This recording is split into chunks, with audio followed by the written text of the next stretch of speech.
ഈ ട്രീ ഹൗസിൻ്റെ പുറത്ത് കാഴ്ചകൾ കാണാനും നല്ല രസമാണ്. മൺഡേ ടു ഫ്രൈഡേ മാരേജ് ഫംഗ്ഷൻസും മറ്റ് ഇവൻറ്റ്സ് ഒക്കെ ആയിട്ട് ഇത് ഫുള്ളി ബുക്ക്ഡ് ആയിരിക്കും, പ്രോബ്ലി ബുക്ക്ഡ് ആയിരിക്കും.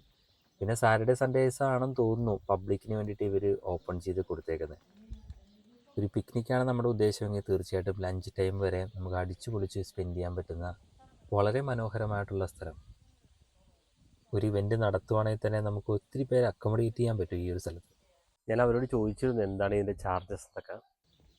അവരെന്നോട് പറഞ്ഞ ഇവൻറ്റ്സിനാണെങ്കിലും $20 പെർ ഹെഡ് വെച്ചിട്ടാണ് അവർ ചാർജ് ചെയ്യുന്നത്. പിന്നെ ഒത്തിരി പേരൊക്കെ ഉണ്ടെങ്കിൽ ചിലപ്പോൾ അവർ ഇച്ചിരി അഡ്ജസ്റ്റ് ഒക്കെ ചെയ്ത് തരാമെന്ന് പറഞ്ഞായിരുന്നു എന്നോട്. എങ്കിലും ആ $20 അവർ നോർമലി ചാർജ് ചെയ്യുന്നത്. ഈ കാണുന്നത് പേഴ്സിമൻസ് എന്ന് പറഞ്ഞൊരു ഫ്രൂട്ടാണ്. ഇതൊത്തിരി ഉണ്ട് ഈ മരത്തിൽ, ഒന്നും പാകമായിട്ടില്ല. ലേശം സമയം എടുക്കുമായിരിക്കും ഇതൊന്ന് പാകമായി വരാനായിട്ട്. വേറെ പ്രത്യേകിച്ച് ഫ്രൂട്ട്സും കാര്യങ്ങളൊന്നും മരങ്ങളൊന്നും ഞാൻ ഈ ഒരു പ്രോപ്പർട്ടിയിൽ അങ്ങനെ കണ്ടില്ല.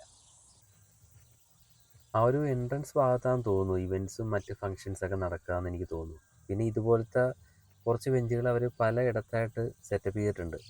ഇനി കാണാനുള്ളത് നമുക്കൊരു ഗാർഡനാണ്. ഒരു ഗാർഡൻ ഇവിടെ ഉണ്ടെന്നാണ് പറഞ്ഞത്. അപ്പോൾ ആ ഒരു ഭാഗത്തേക്കാണ് നമുക്കിനി പോകേണ്ടത്.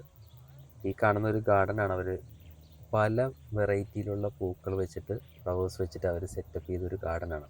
ഇവിടെ വരുവാണെങ്കിൽ ഉച്ചവരെ സ്പെൻഡ് ചെയ്യാനാണ് പ്ലാനെങ്കിൽ തീർച്ചയായിട്ടും ഫുഡും കാര്യങ്ങളൊക്കെ കൈ കരുതിക്കണം. തീർച്ചയായിട്ടും അങ്ങനെയാണെങ്കിൽ ഒത്തിരി നിങ്ങൾക്ക് ഇഷ്ടപ്പെടും.